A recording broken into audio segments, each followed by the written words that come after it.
In the grand cosmic ballet of the Milky Way, where stars are born and die in the blink of a galactic eye, an unexpected player has taken center stage. Humanity, once confined to a pale blue dot in an unremarkable spiral arm, has become the subject of fascination, fear, and ultimately hope for countless alien civilizations. This is the tale of how a species on the brink of self-destruction became the linchpin of galactic peace and prosperity. For time immemorial, the Galactic Council stood as the pinnacle of advanced civilization in the known universe. Comprised of the 5 most enlightened races, the Council had long established a system of order and progress that guided the development of countless species across the stars. The Azalon, with their intricate neural networks and unparalleled computational abilities, managed the complex web of intergalactic commerce. The Quasar, a species of natural empaths, served as the galaxy's premier diplomats. The Nexus, with their insatiable curiosity, pushed the boundaries of science ever further.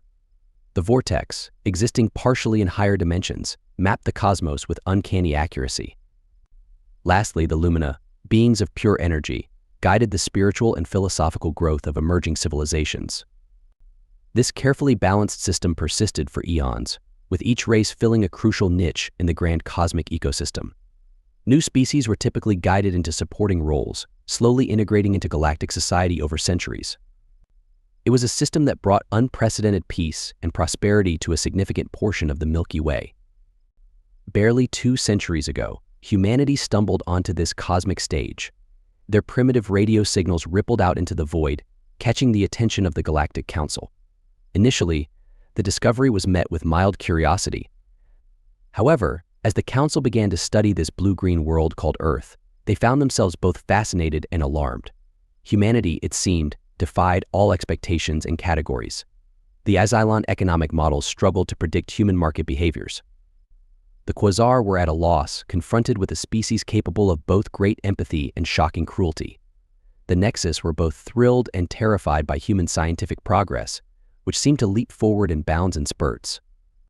The Vortex, for the first time in recorded history, reported difficulty in mapping a species' future trajectories. The Lumina sensed in humans a spiritual depth that rivaled their own, yet were perplexed by humanity's capacity for atrocities in the name of those same beliefs. For decades, the Galactic Council debated how to proceed with Earth. The established protocols for integrating new species seemed woefully inadequate for dealing with humanity. Some argued for isolation, fearing that human unpredictability could destabilize the carefully balanced galactic order. Others pushed for immediate integration, hoping that exposure to advanced civilizations would temper humanity's more volatile tendencies. The debate might have continued indefinitely if not for an unexpected threat that emerged from the depths of space. The Krell, a warlike species from the galactic fringe, launched a devastating assault on Council space. Their biomechanical war machines cut through defense systems that had been thought impregnable. Worlds that had known peace for millennia found themselves under siege. The established races, long accustomed to peace and cooperation, found themselves woefully unprepared for all-out war. As world after world fell to the Krell advance, the Council faced an unprecedented crisis. For the first time in living memory, the very existence of their galactic civilization was at stake. It was in this darkest hour that the Lumina proposed a radical solution turned to the humans. The proposal was met with shock and disbelief. Humans were untested, their technology primitive by galactic standards. How could they possibly stand against a threat that had the entire Council on the brink of defeat? But as the Krell pushed ever closer to the core worlds, desperation overcame caution. A delegation was dispatched to Earth, making official first contact and presenting humanity with both the grave threat and the opportunity to prove themselves on a galactic stage. The response from Earth was not unanimous, but a coalition of Earth's most powerful nations agreed to commit their military forces to the defense of the galaxy. What followed would be remembered in galactic history as the human intervention. Earth's combined military forces, though small by galactic standards, brought with them something the Krell had never encountered: tactical unpredictability and a fierce tenacity bordering on the suicidal. Human weapons, hastily adapted to space warfare with the help of Council technology, proved surprisingly effective against Krell defenses. Human battle strategies, honed by millennia of conflict on Earth, caught the Krell off guard. Where the Council races sought to minimize casualties, humans were willing to take huge risks for decisive victories. The tide of war began to turn. Human forces, bolstered by Council technology and resources, pushed the Krell back from the core worlds. The invaders, for the first time, found themselves on the defensive against an enemy they couldn't predict or outsmart. The defining moment of the war came at the Battle of Nexus Prime, the chief scientific hub of the Nexus race. A combined Earth fleet, led by Admiral Yuki Tanaka, arrived just as the Krell began their assault. Tanaka employed a strategy that seemed suicidal at first glance, using the gravity well of Nexus Prime's largest moon to slingshot the bulk of her forces around the celestial body at unprecedented speeds.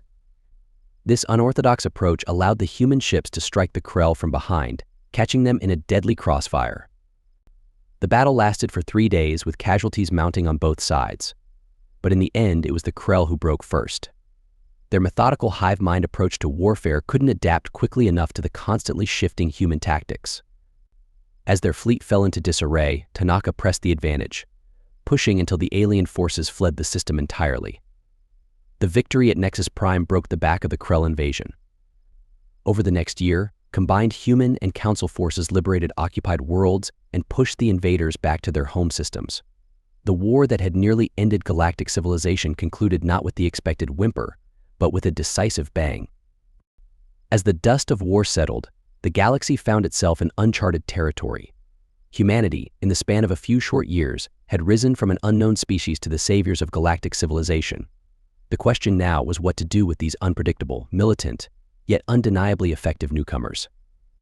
It was the Lumina who once again provided a solution that would reshape galactic society: the Cosmic Custodian Initiative. Instead of concentrating human populations in a single sector of space, as was standard practice for emerging races, humanity would be dispersed across the galaxy. Small settlements of humans would be established on thousands of worlds, never more than a few thousand individuals on any given planet. These communities would serve a dual purpose.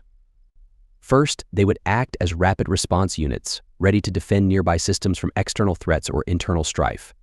Second, these settlements would serve as cultural exchange centers, creating unique hybrid societies that would enrich the galactic community as a whole. The proposal was not without its critics. Many species feared the day when humans might turn their martial prowess against the very civilization they had saved. Others argued that spreading a young race so thin would stunt their cultural and technological growth. But in the end, the memory of the Krell threat and humanity's pivotal role in defeating it won out. The Cosmic Custodian Initiative was approved, and the integration of humanity into the galactic community began in earnest. As centuries passed, the impact of the Cosmic Custodian Initiative became clear. Human settlements evolved into unique cultural melting pots, places where species from across the cosmos could experience the blend of human creativity, resilience, and adaptability. On countless worlds, humans worked alongside native species to solve local problems, introducing new ideas and adapting to challenges in ways that continually surprised their galactic neighbors. The humans themselves evolved both culturally and, over many generations, physically. Populations adapted to their new environments, developing unique traits that reflected their adopted homes. Yet somehow, a core of humanity remained: a resilience and adaptability that seemed to only grow stronger with each passing century. Today, 1,000 years after the Krell War, the galaxy stands united as never before. The threat of large-scale conflict is deterred by the knowledge that, at a moment's notice, human defenders can be rallied from nearby worlds. These same human outposts serve as bridges between cultures, fostering understanding and cooperation in ways the original Galactic Council could never have imagined. The Council itself has evolved. While the original 5 races still maintain their primary roles, human representatives now sit on advisory boards for each Council member. Their unique perspectives and problem-solving abilities have become an integral part of galactic governance. The Azylon have incorporated human economic theories. The Quasar employ human negotiators. The Nexus have embraced human scientific methodologies. The Vortex work closely with human explorers. And the Lumina have found in humanity a species that challenges and expands their own understanding of spirituality and philosophy. As the galaxy looks to the future, questions still remain. The Krell, while defeated, were not destroyed. They lurk at the edges of known space, a reminder of the threats that may still exist in the universe. There are also concerns about humanity's own evolution. As they spread across the stars, adapting to new worlds and new challenges, will they remain the cosmic custodians, or will they seek a larger role in galactic affairs? Yet for all these concerns, The prevailing mood across the galaxy is one of optimism. The introduction of humanity into the galactic community has brought a dynamism and vitality that had been lacking for millennia. Ancient civilizations have been rejuvenated, stagnant cultures revitalized. In the end, humanity found its place among the stars not as conquerors or subjects, but as guardians and catalysts. The species that once teetered on the edge of self-destruction now stands as the unlikely linchpin holding galactic civilization together. As new challenges emerge and the cosmos continues to reveal its mysteries, the galaxy faces the future with a unity and purpose it has never known before. The great cosmic experiment continues, and the galaxy watches with bated breath to see what these unpredictable custodians will do next. For in the story of humanity's rise from an isolated world to a cornerstone of galactic society, all species see a reflection of their own potential, and in that reflection, they find hope for a future brighter than any could have imagined.